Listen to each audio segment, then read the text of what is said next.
ಜನವರಿ 23, 1566 ಭೀಕರ ರಕ್ಕಸ ತಂಗಡಿ ಯುದ್ಧ ಆದಮೇಲೆ ಆ ವಿಜಯನಗರ ಸಂಸ್ಥಾನಕ್ಕೆ ಏನು ಪಾಳೆಗಾರರಿದ್ದರು, ಸ್ವತಂತ್ರ ಮನೆತನಗಳಿದ್ವು, ಅವರೆಲ್ಲರೂ ಕೂಡ ಸ್ವತಂತ್ರವಾಗಿ ಸಂಸ್ಥಾನಗಳನ್ನು ಪ್ರಭುತ್ವಗಳನ್ನು ನಡೆಸೋದಕ್ಕೆ ಶುರು ಮಾಡಿದ್ವು. ಆ ಪೈಕಿ ಒಂದು ರಾಜಮನೆತನ, ಒಂದು ಸಂಸ್ಥಾನ ಸುರಪುರದ ಸಂಸ್ಥಾನ. ನೀವೀಗ ನೋಡ್ತಿರುವಂಥದ್ದು ಸುರಪುರದ ಸಂಸ್ಥಾನವನ್ನು. ಯಾಕೆ ಇದನ್ನು ಶೂರರ ಪುರ ಅಂತಾರೆ ಅಂದರೆ, ನೀವು ಈ ಸಿನಿಮಾಗಳಲ್ಲೆಲ್ಲ ನೋಡಿರ್ತೀರಿ, ಒಬ್ಬ ಹೀರೋ ಬಂದರೆ ಆತ 10 ಜನರನ್ನು ಎತ್ತಿ ಎತ್ತಿ ಬಿಸಾಕ್ತಿರ್ತಾನೆ. ವಾಸ್ತವದಲ್ಲಿ ಇವತ್ತು ನಾವು ಕೂಡ ಒಂದು ವೀರ ಪಡೆಯನ್ನು ಹುಡುಕೊಂಬಂದಿರುವಂಥದ್ದು. ಬಹುಪಾಲು ಚರಿತ್ರೆಯ ಪುಟಗಳಲ್ಲಿ ದಾಖಲಾಗಿರುವಂಥದ್ದೇನೆಂದರೆ, ಆ ಒಬ್ಬ ಸೈನಿಕ, ಅದರಲ್ಲೂ ಆ ವೀರ ಸೈನಿಕ ಸುಮಾರು 100 ಸೈನಿಕರಿಗೆ ಸಮ ಅಂತ ಸುರಪುರದ ನಾಯಕರು ಒಪ್ಕೊಂಡಿದ್ರು. ಆ ಸುರಪುರದ ದೊರೆಗಳು ತಮ್ಮ ಸುತ್ತ ಅವತ್ತಿಗೇನೆ ಕಮಾಂಡೋಸ್ ಪಡೆಯನ್ನು ಇಟ್ಕೊಂಡಿದ್ರು, ಆತ್ಮಾಹುತಿ ದಳವನ್ನು ಇಟ್ಕೊಂಡಿದ್ರು. ಅವರು ದೊರೆಗಳು ಒಂದು ಮಾತು ಹೇಳ್ಬಿಟ್ರೆ ಬೆಟ್ಟದ ಮೇಲಿಂದ ಬೇಕಾದರೂ ಬಿದ್ದು ಪ್ರಾಣ ಕೊಡುವಂತಹ ಆತ್ಮಾಹುತಿ ದಳವನ್ನು ಇಟ್ಕೊಂಡಿದ್ರು. ಅದು ಕೂಟಗಾರರು ಅಂತ. ಈ ಕೂಟಗಾರರು ಈ ಬಾಹುಬಲಿ ಅನ್ನೋ ಕಥೆಗಳೆಲ್ಲ ಕೇಳಿರ್ತೀವಲ್ಲ, ನೋಡಿರ್ತೀವಲ್ಲ, ಅಂತಹ ಬಾಹುಬಲಿಗಳ 1000 ಪಟ್ಟು ದೊಡ್ಡ ಶೌರ್ಯದ ಚರಿತ್ರೆಯನ್ನು ಹೊಂದಿರುವಂತಹ ಒಂದು ಸಮುದಾಯ. ಆ ಸಮುದಾಯ ಈಗಲೂ ಎಲ್ಲಿದೆ, ಅವರ ಆ ದೇಹದಾಢ್ಯತೆಯನ್ನು ನೋಡಿದ್ರೆ ಇವತ್ತಿಗೂ ಅರ್ಥ ಆಗುತ್ತೆ ಅವರು ಎಂತಹ ವೀರರಾಗಿದ್ರು ಅಂತ. ವಿಶೇಷ ಅಂದರೆ ಇಲ್ಲಿ ಹುಟ್ಟುವ ಪ್ರತಿ ಗಂಡು ಮಗು ಕೂಡ ಸೈನಿಕನಾಗೇ ಹುಟ್ಟಿದ್ದ. ಅದಕ್ಕೆ ಅಂತಲೇ ವಿಶೇಷವಾಗಿ ಗುರಿಕಾರರೊಬ್ಬರು ಬರ್ತಿದ್ರು. ಇನ್ನು ತಾಯಿಯ ಉದರದಲ್ಲಿರುವಾಗಲೇ ಅವರಿಗೆ ಅವತ್ತಿನ ಮಟ್ಟಿಗೆ 5 ರೂಪಾಯಿಗಳನ್ನು, ಅಂದರೆ ಇವತ್ತಿಗೆ 2 ತೊಲೆ ಬಂಗಾರದ ಬೆಲೆ ಬಾಳುವಂತಹ ಹಣವನ್ನು ಕೊಡ್ತಿದ್ರು ತಾಯಿಗೆ. ಆ ಮಗುವಿನ ತಂದೆಗೆ ಒಂದು ಆಕಳನ್ನು ಕೊಡ್ತಿದ್ರು. ಯಾಕಂದರೆ ಆತ ತಾಯಿಯ ಹೊಟ್ಟೆಯೊಳಗಿರುವಾಗಲಿಂದಲೇ ದಷ್ಟಪುಷ್ಟವಾಗಿ ಬರಬೇಕು, ಈ ನೆಲಕ್ಕೆ, ಶೂರಪುರಕ್ಕೆ ಶೂರನಾಗಿ ಬರಬೇಕು ಅಂತ. ಆ ನಂತರದಲ್ಲೂ ಕೂಡ ಅವರು ಆತನಿಗೆ ಮದುವೆ ಮಾಡುವ ತನಕ ಮತ್ತು ಆತನ ಸೇನಾವೃತ್ತಿಯ ನಂತರ, ಯಾಕಂದರೆ ಸೈನಿಕನಾಗಿ ಬಂದ ಮೇಲೆ ಆತನಿಗೆ ಏನೇನೆಲ್ಲ ಸವಲತ್ತುಗಳನ್ನು ಕೊಡಬೇಕು ಕೊಟ್ಟು ಆ ನಂತರವೂ ಕೂಡ ಅವನನ್ನು ಪೋಷಿಸುವಂತಹ ಪ್ರಯತ್ನಗಳಾಗಿತ್ತು. ಆ ಕಾರಣಕ್ಕೋಸ್ಕರನೇ ಇಲ್ಲಿ ಎಂತೆಂಥವ್ರು ಇದ್ದರು ಅಂದರೆ, ನೋಡಿ ನಿಮಗೆ ಒಂದು ಸಣ್ಣ ಸಾಲನ್ನು ಎಕ್ಸಾಂಪಲ್ ತೋರಿಸ್ಬೇಕಿಲ್ಲಿ. ಹಂಡೆ ವಜೀರರಿದ್ದರು, ಬೇಡ್ರಿದ್ರು, ಕೂಟಗಾರರಿದ್ದರು, ಮರಾಠರಿದ್ದರು. ಸಾಕಷ್ಟು ಸೈನಿಕರ ಪಡೆ ಇಲ್ಲಿ ಹೇಗಿರ್ತಿತ್ತು ಅಂದರೆ, ಒಂದೊಂದು ಕೇರಿಲೂ ಕೂಡ ಕನಿಷ್ಠ ಅಂದರೆ 3000 ಸೈನಿಕರ ಪಡೆ ಇತ್ತು. ನಡುಗೇರಿ, ಮ್ಯಾಗೇರಿ, ಅಂಡೇ ವಜೀರಗೇರಿ, ಡೋಣಿಗೇರಿ, ಜಗ್ಗದಗೇರಿ, ಹೀಗೆ ದೊಡ್ಡದು ಕುರುಬರಗೇರಿ, ಗುರಿಕಾರಗೇರಿ, ಹೀಗೆ ಸಾಕಷ್ಟು ಕೇರಿಗಳನ್ನು ಇಲ್ಲಿ ಕಟ್ಟಿರುವಂಥದ್ದು. ಒಂದು ವಿಜಯನಗರ ಸಾಮ್ರಾಜ್ಯದ ಪತನದ ನಂತರ ಬ್ರಿಟಿಷರು ಅಥವಾ ಮರಾಠರು ಅಥವಾ ನಿಜಾಮರು ಈ ಭಾಗದಲ್ಲಿ ತಮ್ಮ ಪ್ರಭುತ್ವ ಮೆರೆಯೋದಕ್ಕೆ, ತಮ್ಮ ತಾಕತ್ತು ಪ್ರದರ್ಶನ ಮಾಡೋದಕ್ಕೆ ಸಾಧ್ಯ ಆಗಲಿಲ್ಲ. ಕಾರಣ ಇಲ್ಲಿದ್ದಂತಹ ಸೇನಾಪಡೆ, ಇಲ್ಲಿದ್ದಂತಹ ನ್ಯಾಯಾಂಗ ವ್ಯವಸ್ಥೆ ಎಲ್ಲವೂ ಕೂಡ ಈ ನೆಲವನ್ನು ಒಂದು ಸ್ವಾಯತ್ತ ನೆಲವನ್ನಾಗಿ, ಸ್ವತಂತ್ರರ ನೆಲವನ್ನಾಗಿ ಮಾಡಿತ್ತು. ತೀರಾ ಮಹಾಕ್ರಾಂತಿವೀರ ನಾಲ್ವಡಿ ನಾಯಕರ ತನಕ ಇಲ್ಲಿ ಸ್ವಾಭಿಮಾನಕ್ಕೋಸ್ಕರ, ಸ್ವಾತಂತ್ರ್ಯಕ್ಕೋಸ್ಕರ ಪುಟಿದೇಳ್ತಿದ್ದಂತಹ ರಕ್ತದ ಪ್ರತಿ ಬಿಂದು ಕೂಡ ನಾವು ಸ್ವತಂತ್ರರು ಅನ್ನೋದನ್ನೇ ಹೇಳ್ತಿತ್ತು.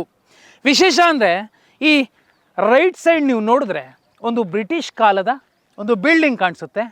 ಈ ಬಿಲ್ಡಿಂಗ್ ನೀವು ಮೇಲಿಂದ ನೋಡಿದ್ರೂ ಕೂಡ ಬ್ರಿಟಿಷರ ಅರಸೊತ್ತಿಗೆಯ ಒಂದು ಸಂಕೇತವಾಗಿ ಕಾಣಿಸುತ್ತೆ.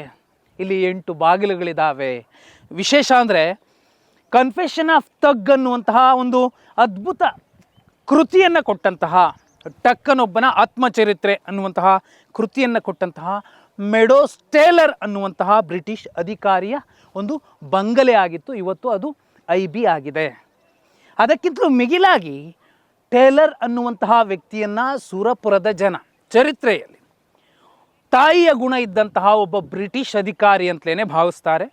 ಯಾಕಂದರೆ ಈ ಸುರಪುರಕ್ಕೆ ಇಂಗ್ಲೀಷ್ ಶಿಕ್ಷಣವನ್ನು, ಅದರಲ್ಲೂ ಒಬ್ಬ ಕೊನೆಯ ದೊರೆಗೆ ಎಲ್ಲ ರೀತಿಯಲ್ಲಿ ಆತನನ್ನು ಬೆಳೆಸುವಂತಹ, ಪೋಷಿಸುವಂತಹ, ಯಾಕಂದರೆ ಬೇರೆ ಬೇರೆ ಕಡೆ ರಾಜ್ಯದಲ್ಲೇ ಬ್ರಿಟಿಷರು ಈ ತಂದೆ ಇಲ್ಲದ ದೊರೆಯನ್ನು, ರಾಜಕುಮಾರನನ್ನು ಯಾವ ರೀತಿ ನಡೆಸ್ಕೊಂಡ್ರು ಮತ್ತು ನೋಡಿಕೊಂಡ್ರು ಅನ್ನೋದು ಚರಿತ್ರೆಯಲ್ಲಿ ನಮಗೆ ಗೊತ್ತಾಗುತ್ತೆ.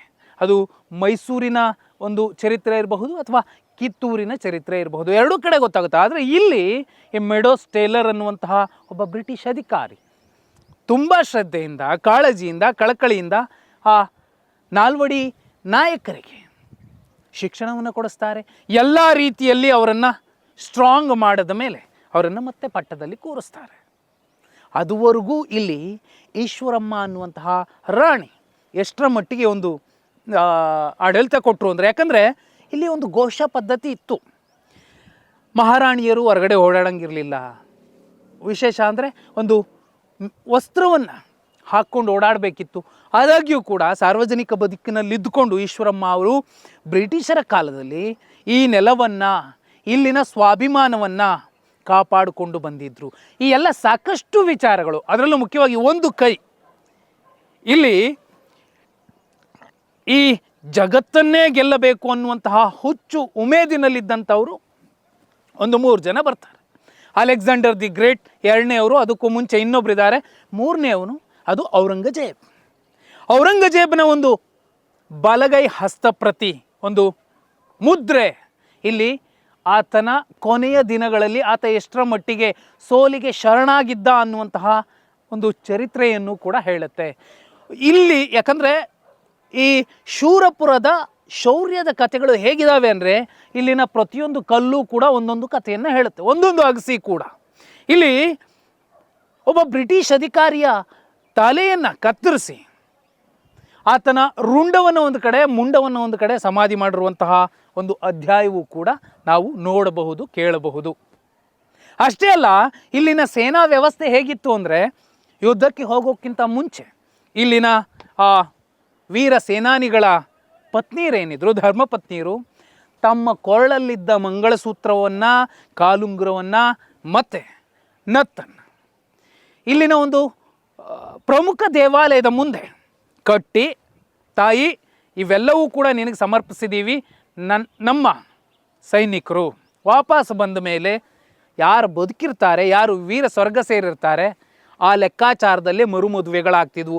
ಇಂತಹ ಸಾಕಷ್ಟು ಸಂಗತಿಗಳು. ಅದರಲ್ಲೂ ಮುಖ್ಯವಾಗಿ ಇಲ್ಲಿನ ಒಂದು ಬಾವಿ, ದೊರೆಗಳ ಕಾಲದಲ್ಲಿ ಕಟ್ಟಿಸಿದಂತಹ ಬಾವಿ.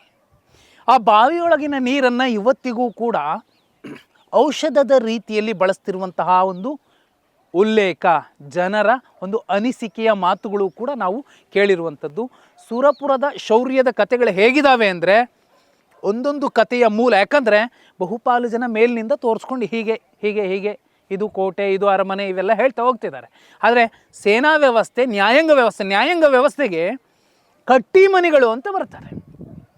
ಆ ಕಟ್ಟಿ ಮನೆಗಳ ಕಾರಣಕ್ಕೆ ಈ ಸಮುದಾಯಗಳ ಮಧ್ಯೆ ಒಂದು ಈರ್ಷ್ಯೆಯ ಅಥವಾ ಈ ದ್ವೇಷದ ಸೋಂಕು ಹೆಚ್ಚಾಗದ ರೀತಿಯಲ್ಲಿ ಆ ಸಮುದಾಯಗಳಿಗೂ ಅನ್ಯಾಯ ಆಗದಂತೆ, ಆ ಸಮುದಾಯಗಳಿಗೂ ಬೇಸರ ಆಗದಂತೆ ನ್ಯಾಯ ಪಂಚಾಯಿತಿ ನಡೀತಿತ್ತು. ಇವತ್ತಿಗೂ ಈ ನೆಲದಲ್ಲಿ ಒಬ್ಬ ಭರತ ಇದ್ದಾನೆ.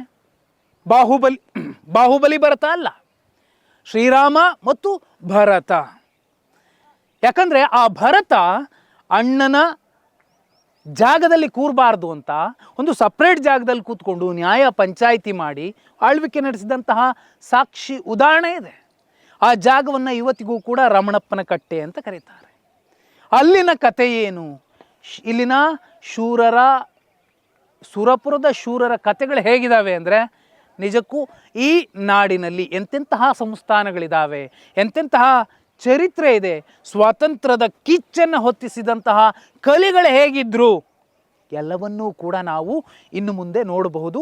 ನಿಮಗೆ ಪ್ರತಿದಿನ ಕೂಡ ಶೂರಪುರದ ಶೌರ್ಯದ ಕಥೆಗಳನ್ನು ನಾವು ನಿಮ್ಮ ಮುಂದೆ ಪ್ರಸ್ತುತಪಡಿಸ್ತಿದ್ದೀವಿ. ಅದರಲ್ಲಿ ಇದು ಮೊದಲ ಅಧ್ಯಾಯ ಆಗಿದೆ.